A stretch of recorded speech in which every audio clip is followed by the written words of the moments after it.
Hey, it's Maren, and this is the weekly tarot and astrology forecast for the week of November 3rd through the 9th for 2019. So first we'll start out with a Celtic Cross Tarot spread to see what overall situation collectively is going on for us, and then we will look at the astrology for day-by-day transits, and then we will look at the oracle deck for what guidance we can take from this week's energies. So we'll start out with using just the Rider-Waite-Smith Tarot deck to make a Celtic Cross and see what the situation is at hand for all of us. So this is a really interesting blend of both major and minor arcana. I can definitely see pretty interesting theme going on here. So we'll start out with the situation at hand represented by the first card, and we have the 10 of Swords. And with the 10, it's usually a looking back on or a culmination of all of the Swords energies so far. So because Swords have to do with air and thought and divisiveness, I think we've seen a project actualize, and we're looking back at how far an idea has come, and we're looking to the future for the next journey that we're taking, because we've just finished like the actualization or a manifestation of an idea. So the second card we have, which is a complementary cross to the first, is the Tower inverted. And the Tower upright generally deals with like oh shit, I'm falling and this is just going to shreds. But inverted, it usually means crisis averted, or like we're breaking a pattern. So this is actually a good card to get inverted generally. So I think that we've averted a major crisis. The third card is the potential for the situation, and we have the Five of Wands. And the Five of Wands and some of its planetary signification, Leo in the decan of Saturn and the first decan of Leo, and it's performative energy that is strife driven. So probably the potential for the situation we have is that we're going to be performing as ourselves, but with limitations based on the strife of others. Like there's some sort of competition with the limitation of who we're around.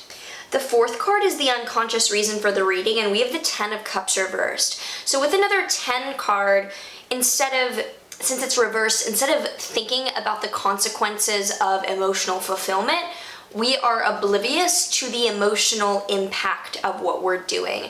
So this is saying that the unconscious reason is that we have not actually considered what could possibly happen emotionally and impact emotions of others as a result of what we're undertaking, which seems like an idea that's being manifested. Which I know for me, like I literally have like a business platform kind of happening. So, I mean, always if I'm reading, it's gonna be kind of filtered through what's happening for me as a lens for the collective. So I can see how maybe I didn't understand the impact on people that this might have, for better or for worse. The Five of Cups is the fifth card here, and with it inverted, there's been some recent unrest, or like we were expecting to be let down emotionally, and for the most part, this probably came true, that we haven't felt emotionally fulfilled so far on this journey. The sixth card is the future, and we have the Four of Pentacles inverted. So this card upright is known as the Lord of Power, or it's indicating that we have options in our decision making, and we're really like sturdily, steadily building our empire. With an inverted and with indicating the future, this is asking us to delegate responsibility before the weight of the throne crumbles beneath us. The seventh card is us in the situation, and we have the Strength card. The Strength card is associated with the sign of Leo. It's about embodying your light for you. So we need to, in this situation, just do our thing. We need to focus on getting personally healthy and strong about the way that we're approaching things, and understanding both strength and the strength of restraining strength, so that we can be the optimal version of ourselves without overpowering or subduing. The eighth card is our influence or environment, and with the King of Wands reversed, I mean, this is the Fire of Fire inverted. We're probably dealing with a tyrant or a tyrannical situation in our environment. Like someone is bossing us around, and maybe it's ourselves, like maybe we are being unfair with ourselves, but the environment we're in is like we're not being treated well.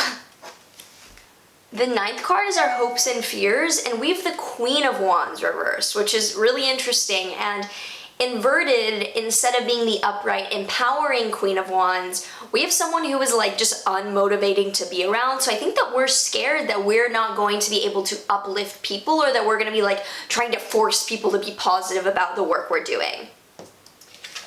The 10th card is the outcome of the situation, and we have the 4 of Wands reversed. So the 4 of Wands upright generally is about celebrating an initial completion, or like celebrating just like how far you've come in the journey, because it's worth celebrating even if it's not the end.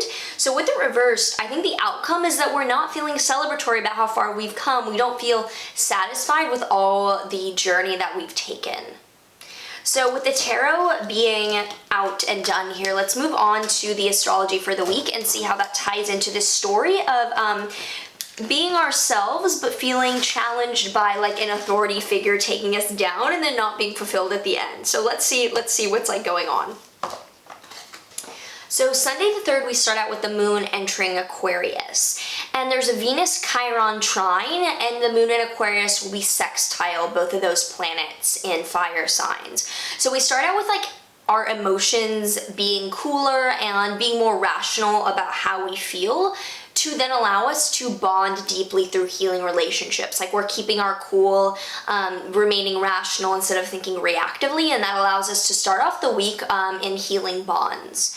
Then the moon then squares Uranus, so it definitely destabilizes the mood later on that Sunday, and that might be where things take a wrench in terms of someone beginning to enact a power play on you. On Monday the 4th, the Aquarius moon squares the Scorpio sun, so we definitely have things that we want to do to feel safe, and then we have things that we want to do to validate our ego. And there's a clash between what will get us going and what will motivate us versus what we know will make us feel safe internally, and we'll have to reconcile those. The moon does trine Mars though, which allows us to prove that we have the courage to reconcile internal divergences and make decisions based on our own sense of morality and what feels aligned in our truth, not just being reactive to feel better and prove to others who we are.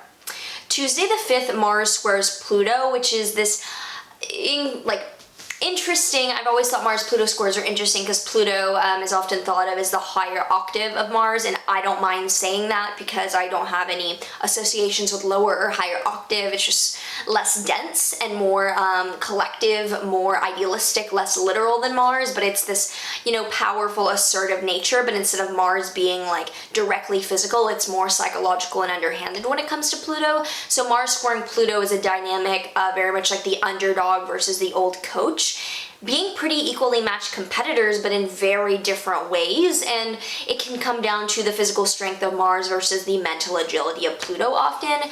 So Tuesday the 5th, it's definitely like catalyzing a nuclear reactor power struggle, which asks for articulation rather than implosion. So if we keep everything to ourselves and refuse to act forthrightly and instead are passive aggressive, this will definitely implode and therefore explode between two people.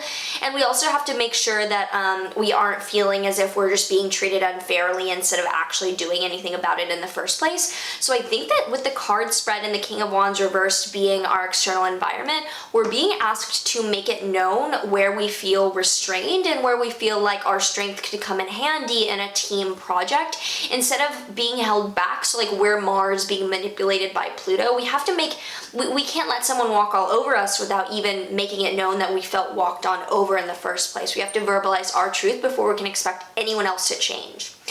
So after that, the moon then squares Mercury, which further aggravates our intellect. So we will definitely be at odds with what feels safe to bring up, and we'll have to push through like stage fright in performing our truth to make this discomfort known. But that evening, the moon does ingress into Pisces to quell the lingering flames. So by Tuesday night, I would say the mood definitely winds down after we've either averted the crisis, or if you've chosen not to do that, resigned to it.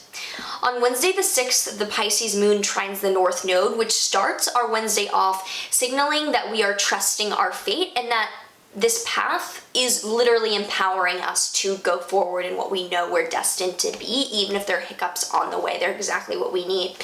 The day then winds down with the moon sextiling Saturn and conjoining Neptune, which is an aspect that grounds us in opportunity to get things done through Saturn, while still keeps us dreaming with the conjunction to Neptune. So it asks us to make practical motions towards actualizing our intuitive dreams. Thursday the 7th, the moon in the morning sextiles Pluto, which opens us up to reach those emotional depths and maybe reconcile with that other person, an opportunity for us to have a more healthy share of power or control in this dynamic. The trine to Mercury from the moon as well allows us to make communicative sense of this profundity. So if we felt like we haven't been able to speak our mind adequately or with the integrity that we wanted to, Thursday the 7th definitely allows us to like get shit off our chest and be received on a deep level. The moon-Jupiter square further elevates the mood, so it might elevate us too much. Like things might feel like they've so emotionally solved that we don't realize how things aren't necessarily all solved yet, and that's not a bad thing, but make sure Thursday the 7th isn't like, oh, we apologize and so now I feel so great and I'm so high, even though it's like not necessarily all solved yet. Friday the 8th, there's another Saturn-Neptune sextile, which is a year-long aspect, and I believe this is the last Saturn-Neptune sextile for the rest of 2019, which is a outer planet transit, meaning that it has a more long-term collective impact rather than something happening in one person's one-off natal chart. So collectively, this almost like saving grace aspect has been allowing us to ground and have a sense of reality amongst like the airy-fairy Jupiter-Neptune square that's kind of had us living in our head and maybe overdoing it in one area of our life. But this allows us to collectively ground our dreams into tangible fulfillment for especially this end weekend.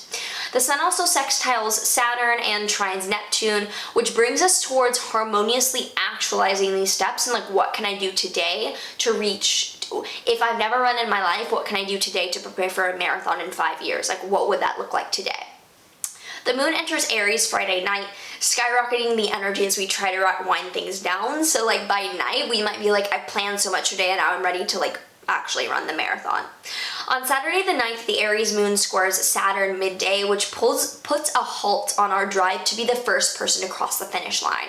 I think Saturday we've woken up really empowered to go after these things that we want, and we might feel overly pressured for time and by our egos want to be the first or the best, not even in relation to others, like doing our own thing. The sun Mercury sextile to Pluto does offer an opportunity for clever intellectual solution. Like, look for Mercury sextile to Pluto on Saturday to offer a chance for us to like really get clear on how we're feeling by communicating with others. That night's moon Pluto square may have us going to bed feeling manipulated, so tread carefully around feeling victimized. I think that's why the end of the tarot card reading indicated that the end of this week we're ending up feeling emotionally unfulfilled. 4 of Wands reversed. We feel like we might have been manipulated out of all the success, not realizing that it's our own duty to make it clear that we are feeling manipulated to get out of it in the first place. We can't manipulate our way out of manipulation. So with that being said, let's look at the Oracle deck, the Work Your Light cards, and see what guidance is coming through for us. So we have a head, body, heart spread here for us to look at. And with the head card, we have trust your path. If you knew you would be supported, what would you do? I think we're afraid to speak up because in our mind we feel too small, or we feel like it doesn't make sense for us to try to fight against someone who seems to have much more power than us. But we have to trust that if we don't try, there will be no chance of anything changing. Well, what do we have to lose if we feel so, broken down anyway? When we're not, but we need to go after what the intellect might convince us we shouldn't. For the body card, we have inner temple, devotion, tune into the portal of your heart. I think this week is asking for some like physical rest or like tuning practices that will connect you to your heart center and to feeling aligned even when you might not have external support. So things like restorative yoga or like Reiki and whatnot might help us connect back into the tangible, grounded feeling of the body. For the heart card, we have unbound, releasing soul patterns, contracts, and past lives. I get a feeling that with this Pluto going on, this could likely be a karmic cycle that we're playing out with another person or within our own lives with a situation where time and time again we have hoped for someone externally to solve an unfair situation for us, when that has to be broken cycle-wise from ourselves stepping into our power.